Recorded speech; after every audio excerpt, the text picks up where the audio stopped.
Hello guys, welcome to my channel. তো আজকে আমি নতুন একটা ভিডিও নিয়ে চলে এসেছি। তো আমি স্বরূপ আজকে চলে এসেছিলাম আজকে রাত গাজন দেখতে রসকুণ্ডু বসন্ত রায়ের মন্দিরে। তো অনেক দিন ভিডিও করা হয়নি, তোমাদেরকে ভিডিও দেওয়া হয়নি। তো এই গাজন থেকেই রাত গাজন দিয়ে ভিডিওটা শুরু করলাম আবার করে, কারণ কিছুদিন একটু কাজের চাপে ভিডিও ছাড়তে পারিনি। শর্ট ভিডিও ছাড়ছিলাম, তো লং ভিডিও দিতে পারিনি। তো আজকে বাবার বসন্ত রায়ের মন্দিরে গাজন দেখতে চলে এসেছিলাম। তো সেখানে শুনেছি নাকি 25,000-এরও বেশি ভোক্তা হয়েছে। তো সেই জন্য চলে এসেছিলাম রাত্রে 7:30টার পর। তো বেশি রাত করবো না বলে, কারণ রাতের দিকে আরও 10টার পর আরও বেশি ভিড় হবে, সেক্ষেত্রে একটু সকাল সকাল চলে এসেছিলাম। তো তোমাদেরকে তাতেও আমি অনেক কিছু দেখাবো যে কেমন কি ভিড় হয়েছে, কোথায় কি বসেছে। তো যারা বাড়িতে বসে আছো, রসকুণ্ডু বসন্ত রায়ের মন্দির আসতে পারোনি, তারা বাড়িতে বসেই রাত গাজন দিন গাজন সব কিছুই দেখাবো। তো দিন গাজনের ভিডিওটা পরশু দিন আসছে, তো আপাতত এই রাত গাজনের ভিডিওটা তোমাদেরকে দেখাচ্ছি। তো প্রথমে আমরা ওই মেলার ভিতর দিকে ঢুকে গেছিলাম, সব দোকানগুলো পেরিয়ে পেরিয়ে আস্তে আস্তে। তো সামনের দিকে কিছু কিছু দোকান যেগুলো বসেছে দেখলাম, আমরা চোখে পড়লো কয়েকটা জুতোর দোকান বসেছে, তারপর হচ্ছে জামা কাপড়ের দোকান, সেল চলছে, চৈত্র সেল।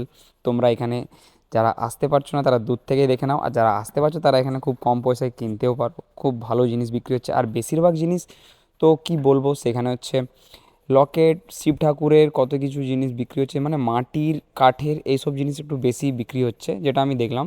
তারও হাতের বালা, তারপর হচ্ছে ওই ওই হাতে ব্রেসলেট, এসব আমার একটু খুবই ভালো লাগে, তো এগুলো দেখছিলাম। তো বেশিরভাগ দেখছি ঠাকুরের ফটো। তো মেলার মধ্যে শিব ঠাকুরেরই বেশি জিনিসপত্র পাওয়া যাচ্ছে, আর ঢাক ঢোল বাজাচ্ছে কাকু এখানে, আমার খুবই ভালো লেগেছিলো। তো তোমাদের কেমন লাগছে এই মেলার মধ্যে আমার এই ভিডিওটা, তোমরা অবশ্যই কমেন্ট করে জানতে পারো। আর এই কাঠের জায়গাটা, এই কাকুর আমার জিনিসপত্রগুলো খুবই ভালো লেগেছে। একটা চেয়ার টেবিল খুব সুন্দর বানিয়েছে দেখলাম, আর বসার জন্য খুব একটা, মানে যে বেঞ্চগুলো বানিয়েছে খুব সুন্দর বানিয়েছে, মানে হাতের কারিগরি বলতে গেলে খুবই ভালো। তো সেই এত ভিড়ের মধ্যে ঢুকে গেছি, সেখানে ভিড়ের মধ্যে যেতে যেতে ভাবছিলাম কী করে মন্দিরের কাছে যাব। তো এইখানটায় এত পরিমাণ ভিড়, মাঝখানে চিপে কী অবস্থা করেছিল আমার, তোমাদেরকে বোঝাতে পারবো না। মানে পা চিপে আমাদের কী অবস্থা, আর কেমন ভিড় তোমরা এখানে দেখতে পাচ্ছ। তো ফাইনালি আমি একটা গলির মধ্যে পাড়ার ভিতর দিকে অনেকটা প্রায় 1 কিলোমিটার মতো হেঁটেছি, সেই দিকটাই ঘুরে ঘুরে আমরা যাচ্ছি। তো আমার সঙ্গে আছে আমি, রবীন্দা, আর হচ্ছে অভিজিৎ ভাই আর নিরঞ্জন। তো আমরা 4 ভাই মিলে আমরা এসছিলাম এই দিকটায়। তো ওই সাইড দিক থেকে ঘুরে ঘুরে একটা গ্রামের সাইড উল্টো দিকে আমরা যাচ্ছি, মানে পুকুর ঘাট হয়ে। তো সেই দিকটাই ঘুরে ঘুরে আমরা ওই কাছের দিকে চলে যাচ্ছি। আর মন্দিরের সামনে চলে এসেছি, যেটা এখানে দেখতে পাচ্ছ কি সুন্দর। এখানে পুরো ভক্তরা সব বসে গেছে, আর এখানে ওই উপরে বেঁধে ঝুলি দেওয়া হবে, আর নিচে আগুন জ্বালানো হবে, সেটা দোলানো হবে সেইখানটা। তো তোমরা এখানটা দেখো। তো পুরো ভিডিওটা করতে পারেন, যেটুকু ক্লিপ নিতে পেরেছি তোমাদেরকে সেটাই তোমাদেরকে দেখালাম।